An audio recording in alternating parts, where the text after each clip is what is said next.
மதுரை காணிக்க சொல்லியிருக்காரு. அவருக்கு நன்றி விஷயம் சொல்கிறோம். அதுக்காண்டி கொஞ்சம் அமைதியாக இருந்தீங்கன்னா நல்லாயிருக்கும். நமச்சிவாய வாழ்க, நாதந்தாள் வாழ்க, இன்றைய பாக்கு பைரவ வாழ்க. இன்னைக்கு சாமிக்கு தொண்டு செய்கிறதுக்கு பார்த்தீங்கன்னா ரொம்ப பேர் இருக்கிற அந்த வயதான பற்றி எல்லாம் பேசிக்கிட்டே இருக்கிறேன். எப்பயுமே நான் ஆரம்பிக்கும் போதும் சரி முடிக்கும் போதும் சரி வயதான பற்றி பேசுவேன். அவங்க விதை நெல் அப்படின்ட்டு. இன்னைக்கு ஐயா தான் எங்களுக்கு பார்த்தீங்கன்னா மிகப்பெரிய விதை நெல்.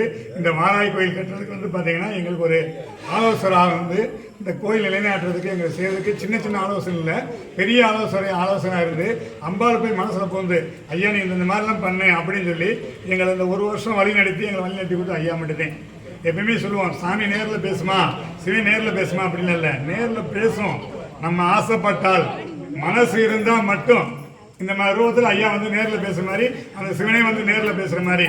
அதேமாதிரி அம்பாளுக்கு பார்த்தீங்கன்னா நாங்கள் எல்லாம் ரெடி பண்ணிட்டோம். மலேசியாவிலேருந்து செலவு கொடுத்துருக்குறாங்க.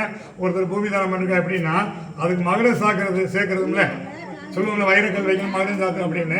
அம்பாளுக்கு பார்த்தீங்கன்னா இந்த அரசங்கிட்ட போய் கேட்டு, இந்த அரசன் நாங்கள் இவ்வளோதான் கட்டி கோயில் கட்டி ஒரு 2 வருஷம் கஷ்டப்பட்டு எல்லாம் செஞ்சு வேலையெல்லாம் பார்த்தா கூட அதுக்கு மகனை சேர்க்குற மாதிரி எங்களுக்கு ஆலோசனை இருந்த ஐயாவே இந்த மண் இதில் பார்த்தீங்கன்னா இந்த வாராய் தாய் கிரீடம் கொடுத்தவர்.